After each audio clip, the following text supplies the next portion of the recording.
Hello everyone. मैं Ranjit sir फिर से मेरे यूट्यूब चैनल ज्ञानोदय क्लासेस में आप सभी का हार्दिक स्वागत है। आज का सेशन में हम लोग भारत के संविधान की विकास यात्रा के अंतर्गत एक अगले अध्याय को देखेंगे। एक अगले अधिनियम, एक नए अधिनियम पर बात करेंगे जो 1853 ईस्वी में लाया गया था। इससे पहले हम लोगों ने 1833 ईस्वी के चार्टर एक्ट के तहत पढ़ाई किया था। आज हम लोग इससे आगे के अधिनियमों के बारे में पढ़ेंगे। जब तक 1947 का अधिनियम, भारत सरकार अधिनियम 1947 का चैप्टर समाप्त नहीं हो जाता है तब तक ये क्लास चलता रहेगा। आप लोग जानते हैं कि 1773 का एक्ट से लेकर 1947 तक बहुत सारे ऐसे अधिनियम बनाए गए थे ब्रिटिश शासनकाल के अंतर्गत, जो कहीं न कहीं भारत के संविधान के निर्माण में एक आधार स्तंभ का काम किया था। तो आइए हम लोग शुरू करते हैं। 1853 का चार्टर एक्ट, जैसा कि आप लोग रेड लाइन में देख पा रहे हैं, इसके कौन कौन से प्रमुख प्रावधान हैं जो परीक्षा में आते हैं, उस पर बात करेंगे और उसको समझने का प्रयास करेंगे।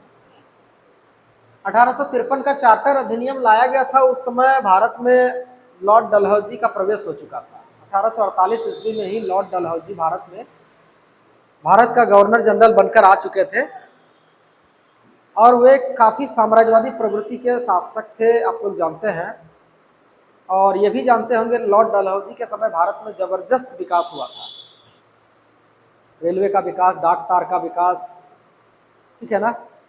और उन्होंने एक पॉलिसी चलाई थी राज्य हड़प की नीति, डॉक्ट्रिन ऑफ लेफ्ट, जिसके तहत बहुत सारे राज्यों को ब्रिटिश शासन में मिलाया गया था, जिसमें सतारा पहला राज्य था, उसके बाद जैतपुर था, संबलपुर था, बघाट था, नागपुर था, ये सारे राज्य थे। कुशासन का बहाना बनाकर उन्होंने अवध को भी कब्जा कर लिया था।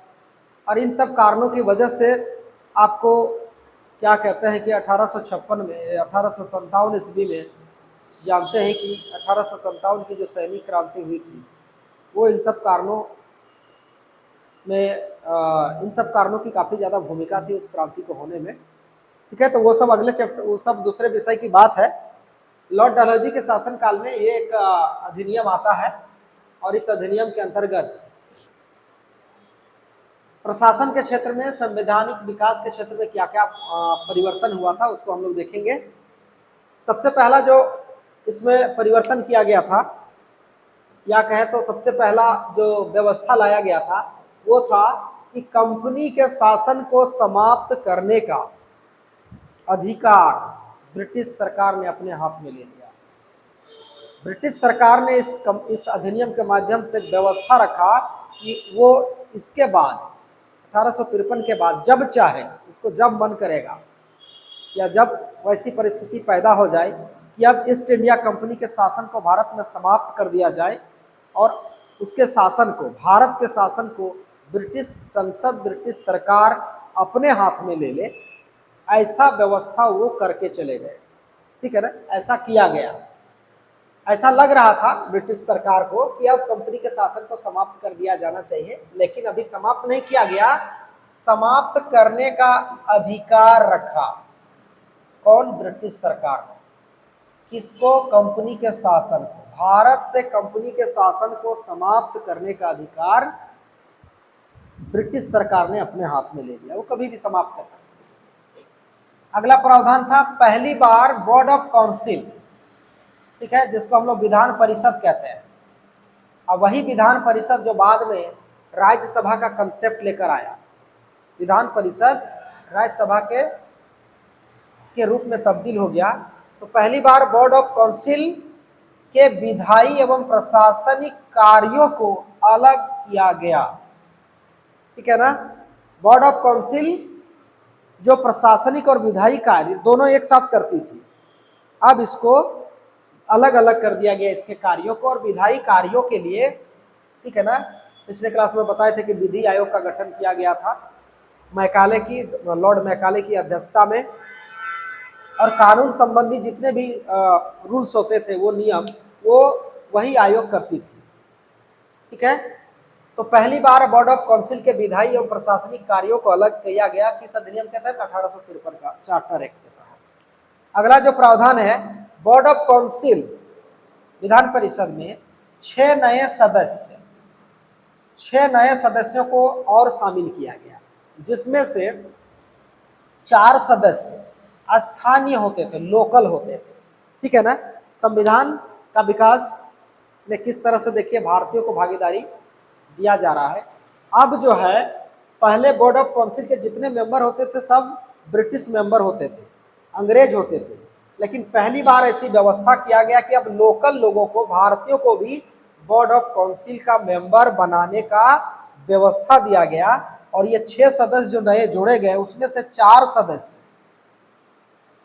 सदस्य जो होते थे वो भारतीय होते थे, स्थानीय होते थे, लोकल होते थे। लोकल कहने का मतलब जिस जगह का विधान परिषद है, जिस भी प्रांत का विधान परिषद है, उस विधानसभा क्षेत्र में आने वाले कोई जनता को ये 4 सदस्यों में रखा जाता था। ठीक है ना। अगला जो प्रावधान है, पहली बार विधान परिषद में स्थानीय प्रतिनिधित्व प्रारंभ हुआ। इसी का डेफिनेशन है। प्रश्न आएगा कि किस अधिनियम के द्वारा विधान परिषद में स्थानीय प्रतिनिधित्व को प्रारंभ किया गया, स्थानीय प्रतिनिधित्व को मौका दिया गया। मतलब लोकल रिप्रेजेंटेटिव भारतीयों को पहली बार विधानसभा में किस अधिनियम के तहत स्थान दिया गया, मौका दिया गया, उनको सदस्य बनाया गया। ठीक है ना। नेक्स्ट जो प्रावधान है, सबसे इंपॉर्टेंट प्रावधान है, ये बराबर आता है, सिविल सेवा के पद पर भर्ती हेतु पहली बार प्रतियोगिता परीक्षा का प्रारंभ की व्यवस्था किया गया। ठीक है। हम लोग जानते हैं कि प्रतियोगिता परीक्षा एक ऐसा माध्यम है जिसके तहत ईमानदारी के आधार पर, पूरी तरह से नहीं कह सकते हैं, लेकिन योग्यता के आधार पर पद पर नियुक्ति की जाती है या फिर नियुक्ति मिलता है। इससे पहले ब्रिटिश जो बोर्ड ऑफ काउंसिल के जो मेंबर होते थे या गवर्नर जो होता था, वो अपनी मर्जी से कहे तो सिविल सेवा के पद पर लोगों को नियुक्त करते थे। अब जो है, अब प्रतियोगिता परीक्षा का व्यवस्था किया गया और इसके लिए मैकाले समिति का गठन किया गया। सिविल सेवा के पदों पर भर्ती के लिए प्रतियोगिता परीक्षा की व्यवस्था की गई और इस प्रतियोगिता परीक्षा को किस प्रकार से लिया जाना चाहिए उसके लिए एक मैकाले कमेटी आया। तो मैकाले कमेटी का संबंध किस व्यवस्था से है? तो आंसर करेंगे सिविल सेवा भर्ती हेतु प्रतियोगिता परीक्षा से। अब मैकाले समिति का गठन करके सिविल सेवा का जो द्वार था, सिविल सेवा के पद, पहले भारत के लोग उस पद पर नहीं जा पाते थे क्योंकि वहां तक पहुंच नहीं हो पाता था। पहली बार भारतीयों के लिए सिविल सेवा के पद के द्वार जो हैं वो खोल दिए गए हैं। अब जो है, इसीलिए सत्येंद्र नाथ ठाकुर जो थे वो हमारे पहले CIS है, मतलब सिविल सेवा अधिकारी। पूछा जाएगा सिविल सेवा के पद पर बैठने वाले पहले भारतीय कौन थे ब्रिटिश शासन काल से पहले? तो वो थे सत्येंद्र नाथ ठाकुर। ठीक है ना। तो इसको तो जरूरी याद रखिएगा, ये अक्सर आता है। और आपका क्या कहते हैं कि ये तीसरा पॉइंट भी अक्सर परीक्षा में पूछा जाता है, ये पहला भी पूछा जाता है। उसके बाद है बोर्ड ऑफ काउंसिल के कानूनी सदस्य को पूर्ण सदस्य का दर्जा दिया गया। बोर्ड ऑफ काउंसिल में एक विधि सदस्य बताया गया था आप लोगों को, एक विधि सदस्य हुआ करते थे। ठीक है ना, कानूनी मेंबर। अब उनको काउंसिल का पूर्ण सदस्य बना दिया गया। मतलब ये कह सकते हैं कि लेजिस्लेटिव असेंबली के एक मेंबर हो गए। ठीक है ना। तो विधान परिषद जो बाद में राज्यसभा का रूप लेता है, केंद्रीय विधान परिषद का।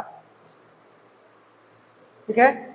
और लास्ट में है इसके प्रावधान कि यह अंतिम चार्टर एक्ट था। 1853 का चार्टर अधिनियम जो था वो अंतिम था। इसके बाद कोई चार्टर अधिनियम आया नहीं। जो भी अधिनियम आया वो भारत सरकार अधिनियम के नाम से जाना जाता था। चार्टर अधिनियम का यहीं पर अंत हो जाता है। ठीक है। तो अंतिम चार्टर, इनमें से कौन एक अंतिम चार्टर था? इस तरह से भी प्रश्न आए तो करेंगे 1853 का चार्टर है। ठीक है ना। तो इस प्रकार से इस अधिनियम के प्रावधान समाप्त हो गए। केवल 8 प्रमुख प्रावधान है। आप लोग इसको स्क्रीनशॉट लेके भी रिवीजन कर सकते हैं, बीच बीच में वीडियो को भी देखा करें, ठीक है ना। और आप लोग अपने सहपाठी, अपने दोस्त यार परिवार फैमिली में किसी को भी शेयर करें वीडियो को, इस कंटेंट को। कहीं ना कहीं आप लोगों को प्रतियोगिता परीक्षा के क्षेत्र में ये लाभ ही पहुंचाएगा, किसी प्रकार का नुकसान नहीं पहुंचाने वाला है। तो यूट्यूब में अनर्गल चीज़ों को देखने से बचें, जब भी देखें अच्छी जानकारी लें। एक विद्यार्थी का यही गुण होना चाहिए, क्वालिटी होना चाहिए। चलिए एक बार शॉर्ट में रिवीजन करते हैं। तो ब्रिटिश सरकार को कंपनी के शासन को किसी भी समय समाप्त करने का अधिकार किस अधिनियम के तहत मिला? 1853 का अधिनियम के तहत।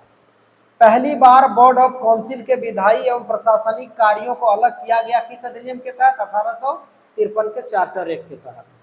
बोर्ड ऑफ काउंसिल में 6 नए सदस्यों को शामिल करके उनमें से 4 सदस्य स्थानीय होते थे, ऐसी व्यवस्था किस अधिनियम में लाया गया? 1853 का अधिनियम।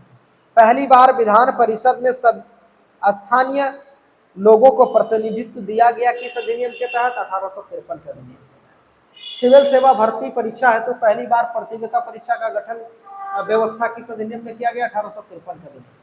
मैकाले समिति का गठन करके सिविल सेवा के द्वार भारतीयों के लिए खोले गए किस अधिनियम के द्वारा? 1853 के अधिनियम के द्वारा।